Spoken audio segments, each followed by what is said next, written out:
എല്ലാവർക്കും നമസ്കാരം. വാർത്താ വിശേഷങ്ങളുടെ പുതിയൊരു എപ്പിസോഡിലേക്ക് സ്വാഗതം.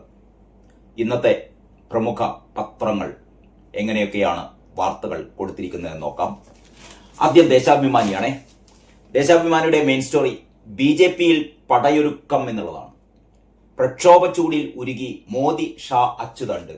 ദേശാഭിമാനി പറയുന്നത് ഈ കൂറപ്പാർട്ടികളുടെ സമരത്തെ തുടർന്ന് ധർമ്മേന്ദ്ര പ്രധാൻ രാജിവെച്ചതോടെ BJP തകരുകയാണ്. ഇനി BJP ഇല്ല എന്ന് പറയുന്നത്. എന്തൊരു ദേശാഭിമാനിയുടെ ഒരു അവസ്ഥ ആലോചിച്ച് നോക്കിയാണ്. ഇവിടെ കാരണഭൂതം ജയിലിലേക്ക് പോകാൻ വേണ്ടി പോവുകയാണ്. 2.78 കോടി രൂപ ഒരു സേവനവും നൽകാതെ മുൻ മുഖ്യമന്ത്രി പിണറായി വിജയന്റെ മകൾക്ക് താൻ കൊടുത്തു എന്ന് കരിമണൽ കർത്ത തന്നെ പറഞ്ഞു. ഇനി അതിന്റെ അങ്ങപ്പുറമൊന്നുമില്ലല്ലോ. ശരിയാണെന്ന് വീണയും പറഞ്ഞു. ശരിക്കും പിണറായി വിജയനെ വീണ പാറ വെച്ചു എന്ന് പറയാം. കർത്തായും പാറ വെച്ചു, വീണയും പാറ വെച്ചു. കർത്താക്ക് ഇനി പിണറായി വിജയനെ കൊണ്ടൊരു കാര്യമില്ല. കാരണം ഈ മനുഷ്യനെ കർത്താക്ക് ഇനി വേണ്ട. അപ്പൊ കർത്ത വളരെ ധൈര്യത്തോടു കൂടി പറഞ്ഞു 2.78 കോടി രൂപ വീണയുടെ അക്കൗണ്ടിലേക്ക് ഞാൻ ഇട്ട് കൊടുത്തു. ഇത് വീണക്ക് വേണ്ടിയിട്ടൊന്നുമില്ല, ഇത് കാരണഭൂതത്തിന് വേണ്ടിയിട്ടാണ്. മൂപ്പരായിട്ടുള്ള ഒരു ബന്ധം കൊണ്ടാണ്. മൂപ്പരായിട്ട് എന്ത് ബന്ധമാണ്? മൂപ്പരായിട്ട് കർത്താക്ക് എന്ത് ബന്ധമാണ്? ഒരൊറ്റ ബന്ധമുള്ളൂ. കർത്താക്ക് ഇവിടെ ഒരു കരിമണൽ കമ്പനി ഉണ്ട്. ആ കമ്പനി എന്ന് പറഞ്ഞാൽ പരിസ്ഥിതി നാശമുണ്ടാക്കുന്ന കമ്പനിയാണ്. അത് പിണറായി വിജയൻ എന്ന് പറയുന്ന മുഖ്യമന്ത്രിയുടെ കയ്യിലാണ് അതിന്റെ താക്കോല്. എന്ന് പറഞ്ഞാൽ ഈ പരിസ്ഥിതി മലിനീകരണ നിയന്ത്രണ ബോർഡ് മൂപ്പരുടെ കയ്യിലാണ്. അപ്പൊ മൂപ്പര് വിചാരിച്ചാൽ ആ കമ്പനി പൂട്ടിക്കാം. ആ കമ്പനി പൂട്ടാതിരിക്കാൻ വേണ്ടിയിട്ട് മാസം മൂപ്പരുടെ മോളുടെ അക്കൗണ്ടിലേക്ക് ഒരു 5 ലക്ഷം, മൂപ്പരുടെ മോളുടെ കമ്പനി എന്ന് പറയപ്പെടുന്ന ഈ അമ്മയുടെ പെൻഷൻ കാശ് കൊണ്ട് തുടങ്ങിയ ഈ കറക്ക് കമ്പനി ഉണ്ടല്ലോ, കടലാസ് കമ്പനി, ഈ കമ്പനിയിലേക്ക് ഒരു 3 ലക്ഷം, അങ്ങനെ 8 ലക്ഷം വീതം കൊടുത്താൽ അതിൽ 2.78 കോടിയായി. അപ്പൊ നമ്മളെ പാർട്ടി സഖാക്കളൊക്കെ ഇതുവരെ പറഞ്ഞതാണ് അത് വീണയുടെ കമ്പനിയും വേറൊരു കമ്പനിയും തമ്മിലുള്ള ഒരു ഡിങ്കോൾഫി അല്ലേ എന്ന് ചോദിച്ചത്. അതില് കാരണഭൂതത്തിന് എന്താ ഇടപാട് എന്നാണ് നമ്മുടെ സഖാക്കന്മാര് ചാനലുകൾ തോറും ചോദിച്ചത് അല്ലേ. നമ്മളതൊക്കെ കേട്ടിട്ട് ഇങ്ങനെ കോൾമയെ കൊണ്ടിരിക്കുകയായിരുന്നു.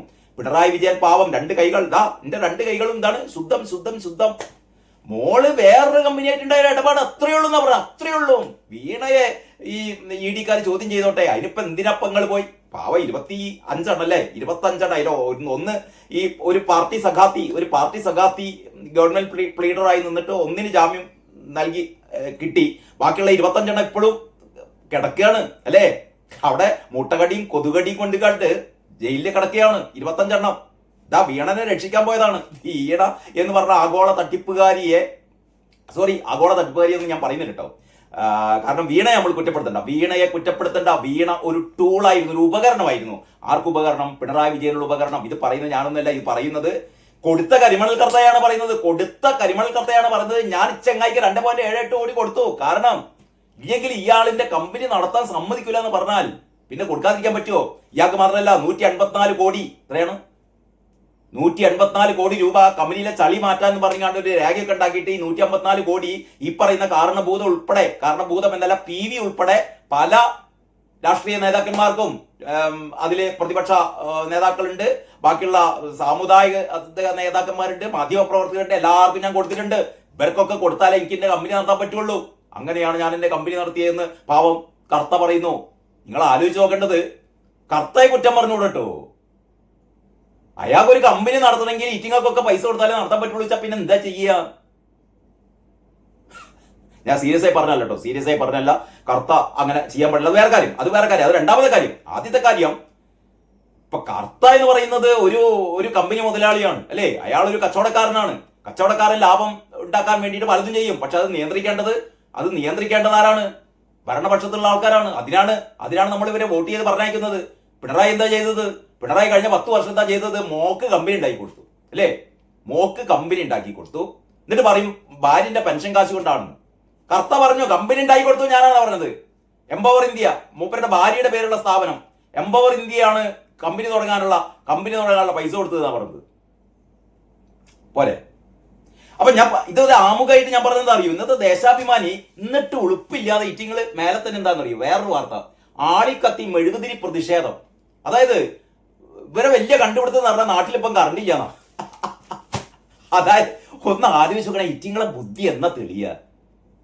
കഴിഞ്ഞ 10 വർഷം ഭരിച്ചിട്ട് ഒരു യൂണിറ്റ് കറണ്ട് പോലും ഉൽപ്പാദിപ്പിക്കാനുള്ള ഒരു പദ്ധതി ഇവിടെ ഉണ്ടാക്കിയില്ല അല്ലെ? 10 വർഷം ഭരിച്ചിട്ട് ഇവിടെ ആകെ നമ്മുടെ ആവശ്യത്തിനുള്ള 17% വൈദ്യുതി ഇവിടെ ഉൽപ്പാദിപ്പിക്കുന്നുള്ളൂ. ബാക്കി മുഴുവനും പുറത്തുനിന്ന് വാങ്ങുകയാണ്. ഈ പുറത്തുനിന്ന് വാങ്ങാൻ വേണ്ടിയിട്ട് ഉമ്മൻചാണ്ടി അതൊരു കരാർ ഉണ്ടാക്കിയിരുന്നു. ഉമ്മൻചാണ്ടിയും ആര്യാടനൊക്കെ കൂടി ഒരു കരാർ ഉണ്ടാക്കിയിരുന്നു 25 വർഷത്തേക്ക്. എത്രയാണ്? 4 രൂപ 19 പൈസക്ക്. അത് തന്നെ എത്രയോ വർഷം കഴിഞ്ഞു കഴിഞ്ഞാൽ വീണ്ടും അത് കുറയും. അപ്പൊ അങ്ങനെ 4 രൂപക്ക് കിട്ടുന്ന ഒരു വൈദ്യുതി പിണറായി സർക്കാർ കുറെ കാലം കഴിഞ്ഞപ്പോൾ മൂപ്പര് തോന്നി അത് ശരിയായില്ല എന്ന് പറഞ്ഞാൽ മൂപ്പര് അത് വേണ്ടാന്ന് വെച്ചു. മൂപ്പര് പറഞ്ഞ റെഗുലേറ്ററി കമ്മീഷനൊക്കെ പറഞ്ഞത് ഒക്കെ ഒന്ന് തന്നെ. റെഗുലേറ്ററി കമ്മീഷനിലൊക്കെ ഇരിക്കുന്നത് ഈ പറയുന്ന സഖാക്കന്മാരൊക്കെ തന്നെയാണ്. അപ്പൊ അവര് അതാണ്ട് ഒഴിവാക്കിയിട്ട് അദാനിയുമായി ഒരു കരാർ ഏർപ്പെടുത്തി 14 രൂപ 15 രൂപ 18 രൂപക്കൊക്കെ വൈദ്യുതി വാങ്ങാൻ തുടങ്ങി. എങ്ങനെയുണ്ട്? യഥാർത്ഥത്തിൽ ഇപ്പോഴത്തെ ഈ വൈദ്യുതി പ്രതിസന്ധിക്ക് കാരണം എന്ന് പറഞ്ഞാൽ ഇച്ചങ്ങൈമാരാണെന്ന്. ഇത് ഈ നാട്ടിൽ എല്ലാവർക്കും അറിയാം. നിങ്ങളൊന്ന് ആലോചിക്കണം. മെയ് 18 തീയതി എന്ന് പറഞ്ഞാൽ മെയ് 18 തീയതി സതീശൻ സർക്കാർ അധികാരത്തിലെത്തി. വി ഡി സതീശൻ സർക്കാർ അധികാരത്തിലെത്തി. മെയ് 18 മന്ത്രിമാരുടെ വകുപ്പുകളൊക്കെ ആവുമ്പോഴേ പിന്നെ ഒരു 10-15 ദിവസം കഴിഞ്ഞെന്ന് പറഞ്ഞാൽ മെയ് അവസാനം നമുക്ക് ജൂൺ കൂട്ടാം. ജൂണും ജൂലൈ കഴിയാൻ പോകുന്നല്ലേ, 2 മാസമല്ലായിട്ടുള്ളൂ അല്ലേ? ഈ ഒരു സർക്കാർ അധികാരത്തിൽ വന്നു കഴിഞ്ഞാൽ ഇവരുടെയൊക്കെ വിചാരം എന്താണ്? ഇവരെ മാതിരി പൊട്ടന്മാരാണോ ആൾക്കാർ എന്നൊക്കെയാണ്. വി ഡി സതീശനും വൈദ്യുതി മന്ത്രി നമ്മുടെ സണ്ണി വക്കീലാണ്. അപ്പൊ സണ്ണി വക്കീലും വി ഡി സതീശനൊക്കെ ഭരിക്കാൻ വേണ്ടി വരുമ്പോ തലയിൽ ഇങ്ങനെ ഒരു കെട്ട് വൈദ്യുതി അതുമായിട്ടാണ് ഇവര് വരേണ്ടത്. എടോ ഇതൊക്കെ ഇവിടെ ഉണ്ടാക്കി കൊടുക്കണ്ടല്ലേ? അതിനല്ലേ നിങ്ങളെ 10 വർഷം നിങ്ങൾ ഭരിച്ചത് അല്ലേ? നിങ്ങൾ പോകുമ്പോഴത്തേക്ക് വൈദ്യുതിയാണ് തീർന്നു നോക്കുകയാണ്. ഇപ്പൊ വർത്തമാനം കണ്ടായിരിക്കും. വൈദ്യുതി എന്ന് പറഞ്ഞാൽ LDF സർക്കാർ ഭരണം നിർത്തിയപ്പോഴത്തേക്ക് വൈദ്യുതിയാണ് തീർത്തു. ഇനി വൈദ്യുതി കൊണ്ടുവരേണ്ടതൊക്കെ ആരാണ്? UDF സർക്കാരാണ് എന്ന് പറഞ്ഞാൽ ഇത്ര കെടുകാര്യസ്ഥത അല്ലേ? ഇതൊക്കെ ചെയ്തു കഴിഞ്ഞപ്പോ മെഴുകുതിരി കത്തിക്കാൻ വന്നതാണ്. ഇമ്മാതിരി പൊട്ടന്മാര് ആരൊക്കെയാണ്? വാസവൻ മൂപ്പൻ ജയിലിൽ പോകാൻ പോവാണ്. പ്രശാന്ത് പോയി. ഞാൻ എത്രയോ വീഡിയോയിൽ പറഞ്ഞു. അതായത് N വാസു എന്ന് പറയുന്ന മുൻ ദേവസ്വം പ്രസിഡന്റ്, അത് കഴിഞ്ഞിട്ട് പത്മകുമാർ, ഇവരുടെ കൂടെ അകത്തിടേണ്ട 1-ാം നമ്പർ ആളാണ് ആര്? പ്രശാന്ത്, PS പ്രശാന്ത്. ഇവരൊക്കെ കാലത്തെ മന്ത്രിമാരും അകത്തു വേണം. CJP ഇവിടെ വന്നാൽ കോക്രോച്ച് ജനതാ പാർട്ടി, നമ്മൾ കഴിഞ്ഞ ഈ 1.5 മാസത്തെ കോലാഹലം എന്തായിരുന്നു? കോക്രോച്ച് ജനതാ പാർട്ടി എന്ന് പറയുന്ന ഭയങ്കര സംഭവം അല്ലേ? ധർമ്മേന്ദ്ര പ്രധാനെ രാജിവെപ്പിച്ചു. ഞാൻ ചോദിക്കട്ടെ, ധർമ്മേന്ദ്ര പ്രധാൻ ഒരു അഴിമതി നടത്തിയിട്ടില്ല ഇല്ലല്ലോ. അങ്ങനെ കോക്രോച്ച് ജനതാ പാർട്ടി പോലും പറയുന്നില്ല, രാഹുൽ ഗാന്ധി പോലും പറയുന്നില്ല, ഈ CPM പോലും പറയുന്നില്ല. ധർമ്മേന്ദ്ര പ്രധാൻ പോയി ഇങ്ങോട്ട് എന്തെങ്കിലും ഒരു അഴിമതി കാണിച്ചു എന്ന് പറയുന്നില്ല. അവിടെ സംഭവിച്ചത് ഒരു ടെക്നിക്കൽ എററാണ്. എന്ന് പറഞ്ഞാൽ ടെക്നിക്കൽ എറർ ഞാൻ ഉദ്ദേശിച്ചത് ഒരു ചോദ്യ പേപ്പർ ചോർത്തുക. ആരാ ചോർത്തിയത്? അത് ഇവിടുത്തെ ഈ പറയുന്ന ഈ എൻട്രൻസ് കോച്ചിങ് നടത്തുന്ന ഒരു സംവിധാനവും അതുമായി ബന്ധപ്പെട്ട ചില റാക്കറ്റുകളും ഈ ചോദ്യ പേപ്പർ തയ്യാറാക്കുന്ന ഈ പ്രൊഫസർമാർ ഉൾപ്പെടെയുള്ള അവർ തമ്മിലുള്ള ഒരു ലിങ്കിന്റെ അടിസ്ഥാനത്തിലാണ് ഇതെന്ത് ചെയ്തത്? ഈ ചോദ്യ പേപ്പർ ചോർന്നത്. രാജ്യത്ത് ആദ്യമായിട്ടില്ല, ഒരുപാട് പരീക്ഷകളുടെ ചോദ്യ പേപ്പർ ചോർന്നിട്ടുണ്ട്. അതിന് ചോരാൻ പറ്റുമോ? ചോരാൻ പറ്റില്ല, ചോർത്താൻ പറ്റില്ല, ചോർത്തരുത്. ഇതിനൊക്കെ ആരുടെ ശ്രദ്ധ വേണം? സർക്കാരിന്റെ ശ്രദ്ധ വേണം. ഇതൊക്കെ ശരിയാണ്. പക്ഷെ ഏതായാലും ഇങ്ങനെ ഒരു സംഭവം ഉണ്ടായിക്കഴിഞ്ഞാൽ നമ്മൾക്ക് പറയാം ഒരു കുറ്റകൃത്യവും ഉണ്ടാവരുത് എന്നൊക്കെ നമ്മൾ പറയാം. പക്ഷെ ഉണ്ടായ എന്താ ചെയ്യുക? അതാണ് ഇതൊക്കെ ശരി തന്നെ. പക്ഷെ ക്വസ്റ്റ്യൻ പേപ്പർ ചോർന്നു. പിന്നെ എന്താ ചെയ്യേണ്ടത്? പിന്നെ ചെയ്യേണ്ട 2 കാര്യങ്ങൾ. ഒന്ന്, ഈ ചോർത്തിയ ആൾക്കാരെ കർശന നിയമ നടപടിക്ക് വിധേയാക്കണം. ആണല്ലോ, അത് ചെയ്യുന്നുണ്ടല്ലോ. CBI 13 ആൾക്കാരെ അറസ്റ്റ് ചെയ്തല്ലോ, അവർക്കെതിരെ കുറ്റപത്രം തയ്യാറാക്കിയല്ലോ, ഇത് കോടതി കൊടുക്കാൻ പോവുകയാണല്ലോ. അടുത്തത് എന്താ ചെയ്യേണ്ടത്? അടുത്ത് ഇങ്ങനെ ഒരു സംഭവം ഇനി ഉണ്ടാവരുത്. അതിനു വേണ്ടിയിട്ട് ഏറ്റവും ഫലപ്രദമായ നടപടികളും കൈക്കൊണ്ടു. ഇതൊക്കെ ചെയ്തു കഴിഞ്ഞു. മാത്രമല്ല ആ പരീക്ഷ എന്താ പറയാ, റദ്ദാക്കിയ പരീക്ഷ 2ാമത് നടത്തി. കുട്ടികളൊക്കെ ജഗജഗയെ പരീക്ഷ എഴുതി, റാങ്ക് ലിസ്റ്റ് വന്നു, നിയമ നടപടികളൊക്കെ നടക്കുന്നു. ഇത്രയേ ഉള്ളൂ.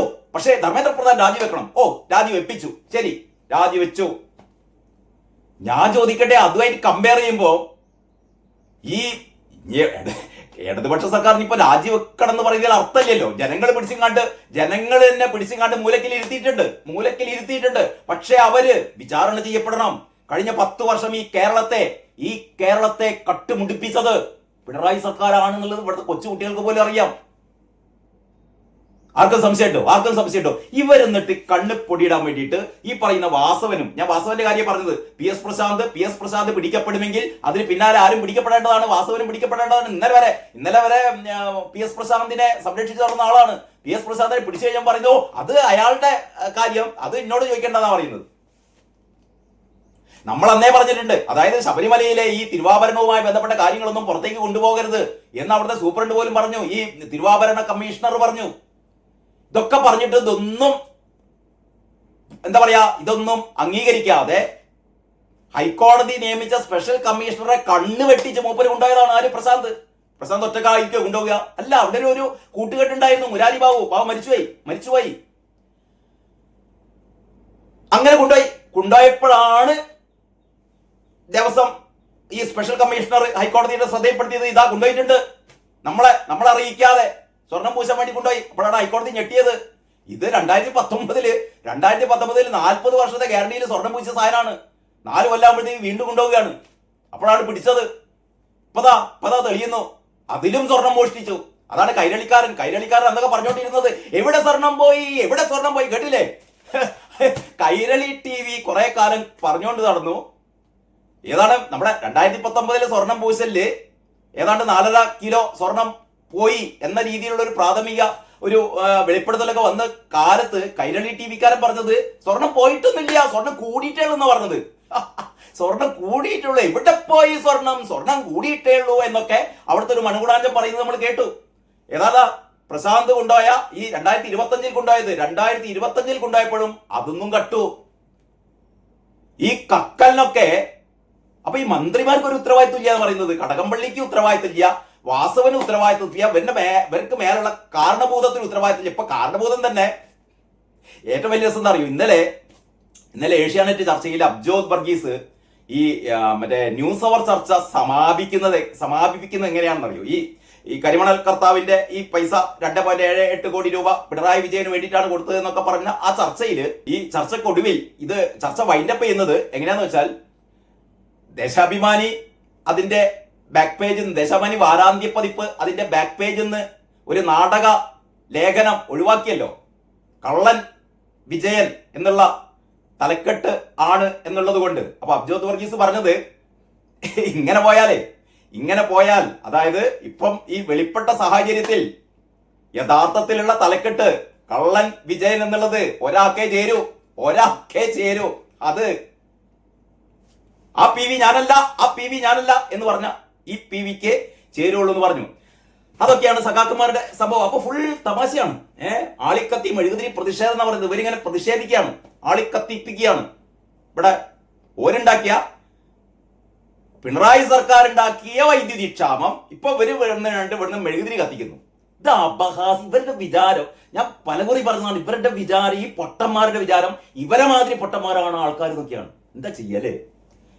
അപ്പൊ പിന്നെ BJP-യിൽ പടയൊരുക്കം മെയിൻ സ്റ്റോറി. അപ്പൊ BJP ആകെ പ്രശ്നത്തിലാണെന്നാണ് ഇവര് പറയുന്നത്. BJP ആകെ പ്രശ്നത്തിലാണ്. ഇനി അതിന്റെ ഇടയിൽ പറയുന്നത് യോഗി ആദിത്യനാഥിനെ കൊണ്ടുവരാനൊക്കെ പോകുന്നുണ്ട് എന്നൊക്കെ പറയുന്നത്. എന്തെങ്കിലും പറയട്ടല്ലേ? പിന്നെ പോലീസ് തേർവാഴ്ച, പരിക്കേറ്റവരെ കാണാനെത്തിയ CPM നേതാക്കളെ തടഞ്ഞു. അതായത് ഈ വിദ്യാർത്ഥി സമരവുമായി ബന്ധപ്പെട്ടിട്ട്, കോക്രോച്ച് പാർട്ടി സമരവുമായി ബന്ധപ്പെട്ടിട്ട് കുറച്ച് വിദ്യാർത്ഥികൾ ഈ പോലീസിന്റെ ലാത്തി ചാർജിലൊക്കെ പരിക്കേറ്റ് ആശുപത്രിയിൽ കിടക്കുന്നുണ്ട്. ഇനി അവരെ പോയി ഒന്ന് എന്ത് ചെയ്യണം, അവിടുന്ന് ഒരു സെൽഫി എടുക്കണം. ഇതിനു വേണ്ടി പോയതാണ് കുറെ ടീം. നമ്മളെ ഇയാള് എന്താ പറയാ, ബ്രിട്ടാസ് ഉണ്ട്, ഡബിൾ എ റഹീം ഉണ്ട്. ഇവരൊക്കെ സ്ഥിരം ഷോ ആണല്ലോ. ഏതായാലും പോലീസ് പറയും ഇങ്ങോട്ടേക്ക് കിടക്കണ്ട, ഇവിടെ ഡോക്ടർമാരൊക്കെ പരിശോധിക്കട്ടെ, നിങ്ങൾ അവിടെ നിന്നാ മതി, ഇപ്പൊ ഇവിടെ നിന്ന് കണ്ട് ഷോ വേണ്ട, പട്ടിഷോ വേണ്ട എന്ന് പറഞ്ഞു. അവസാനം അവിടുന്ന് നാണം കെട്ട് ഇറങ്ങിപ്പോയി. അപ്പൊ ഇത്രയാണ് ഒന്നാം പേജിലെ വാർത്ത. ഇനി ഉള്ളിലെ പേജിലേക്ക് വന്നാൽ ബഹു രസമാണ്. അതായത് മറ്റൊന്നേ, ഈ ഒരു ഗതികേട് ആലോചിച്ച് നോക്കണേ. അതായത് കോക്രോച്ച് ജനതാ പാർട്ടിയുടെ ഈ വിജയം, അങ്ങനെയാണ് പറയുന്നത്, കോക്രോച്ച് ജനതാ പാർട്ടിയുടെ വിജയം, ധർമ്മേന്ദ്ര പ്രധാൻ രാജിവെച്ചു. അപ്പൊ ഇതിനുള്ള കാരണം ഞങ്ങൾ സപ്പോർട്ട് ചെയ്തിട്ടാണ് പറയുന്നത്. കാരണം ഞങ്ങളാണ് ഇവർക്ക് കഞ്ഞി വെച്ചു കൊടുത്തതെന്നാണ് പറയുന്നത്. പക്ഷെ കേരളത്തിലെ മാധ്യമങ്ങളൊന്നും ഞങ്ങളുടെ കാര്യം പറഞ്ഞില്ല, ഈ കഞ്ഞി വെച്ച് ടീമിന്റെ കാര്യം പറഞ്ഞില്ല അത്രേ. അതാണ് ഇപ്പൊ കരച്ചില്. അധികാര ഗർവിനെ തോൽപ്പിച്ച ജനകീയ കരുത്ത്, ഈ കോക്രോച്ച് പാർട്ടിയുടെ ഒരു കരുത്ത് അധികാര ഗർവിനെ തോൽപ്പിച്ചു എന്ന് പറയുന്നു. പക്ഷെ അതിനൊക്കെ സഹായം ചെയ്തു കൊടുത്തത് ആരാണ്? ഞങ്ങളാണ്. അത് നമ്മളാണ്. പക്ഷെ ബഷീറിന്റെ മറ്റേ കഥാപാത്രം പറഞ്ഞ പോലെ അത് നമ്മളാണ്. നാട്ടിലെവിടെ ഗർഭമുണ്ടായാലും എട്ടുകാലി മമ്മൂഞ്ഞ് പറയും അത് ഞമ്മളാ പറയും. എന്താണ് അത് ഞമ്മളാണ്. അതാണ് ഇപ്പൊ CPM എന്ത് തരത്തിലുള്ള ഒരു പ്രക്ഷോഭ പരിപാടി വിജയിച്ചാൽ അത് ഞമ്മളാണ്. എടോ നിങ്ങളതൊന്നും അവിടെ കണ്ടില്ലല്ലോ. നമ്മളവിടെ കഞ്ഞി വെച്ച് കൊടുത്തില്ലേ, നമ്മൾ കഞ്ഞിപ്പറയിലുണ്ടായിരുന്ന പറയുന്നത്, കഞ്ഞിപ്പറയിലുണ്ടായിരുന്നു എന്നാണ് പറയുന്നത്. അപ്പൊ ഇതാണ് ഇവരുടെ ഒരു രീതി. അപ്പോൾ അങ്ങനെ പോകുന്നു.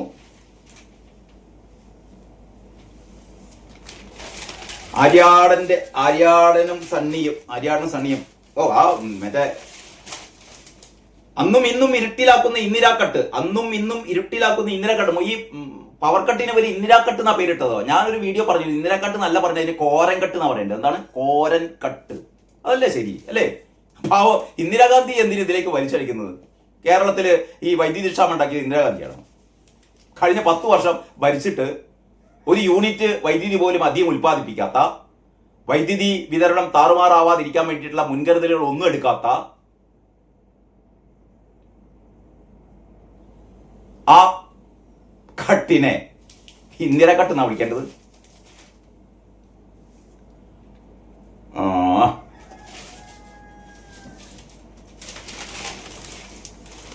രാജ്യമാകെ വിജയാഹ്ലാദം എന്ന് പറയുന്നത് ഇത് ചരിത്ര നിമിഷം. SFI അതായത് കൂറകളുടെ സമരം, രാജ്യമാകെ വിജയാഹ്ലാദം, ഇത് ചരിത്ര നിമിഷം. SFIക്ക് എന്താ ചരിത്ര നിമിഷം? പ്രധാന രാജിയിലൂടെ ഇന്ത്യ സാക്ഷ്യം വഹിച്ചത് ചരിത്ര നിമിഷത്തിനെന്ന് SFI. അധികാരത്തിലിരിക്കുന്ന വ്യക്തികളെക്കാൾ വളരെ വലുതാണ് ജനങ്ങളുടെ ശക്തി എന്ന് വീണ്ടും തെളിഞ്ഞു. ഉത്തരവാദിത്വത്തിൽ നിന്ന് ഒഴിഞ്ഞു മാറാമെന്ന് മോദി സർക്കാർ കരുതി. എന്നാൽ ഇന്ത്യയിലെ ജൻസി ഏറ്റവും സാധ്യമായ രീതിയിൽ കേന്ദ്ര സർക്കാരിന് തക്ക മറുപടി നൽകി. ഇതാണ് ഏറ്റവും വലിയ രസം. അതായത് ഇന്ത്യയിലെ വിപ്ലവ പാർട്ടി അവസാനം ഇന്നലെ രൂപം കൊണ്ട ഒരു യുവ കൂട്ടായ്മ ഒരു സമരം നടത്തി പ്രധാന രാജിവെപ്പിച്ചു.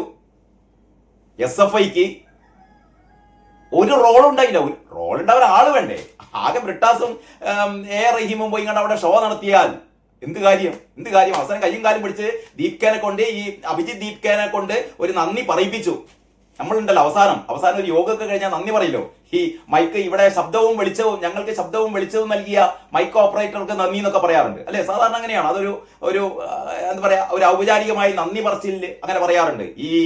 ഈ യോഗം, ഈ മഹത്തായ സമ്മേളനം, ഈ സമ്മേളനത്തില് ഉദ്ഘാടനം ചെയ്ത ആൾക്ക് നന്ദി, അധ്യക്ഷം വഹിച്ച ആൾക്ക് നന്ദി, ഇവിടെ ആശംസാ പ്രസംഗം നടത്തിയ ആൾക്കാർക്ക് നന്ദി, അവസാനം ഇതിന്റെ മൈക്ക് ഓപ്പറേറ്റർക്ക് നന്ദി, ഇതിന്റെ വെളിച്ചം മറ്റേ സ്വിച്ച് ഇട്ട ആൾക്ക് നന്ദി, കസാര കൊണ്ട് നിരത്തിയ ആൾക്ക് നന്ദി എന്നൊക്കെ പറയുന്ന പോലെ അവസാനം അഭിജിത്ത് ദീപ്കെ പറഞ്ഞു SFIക്കും നന്ദി. വലിയ ഹാപ്പിയായി.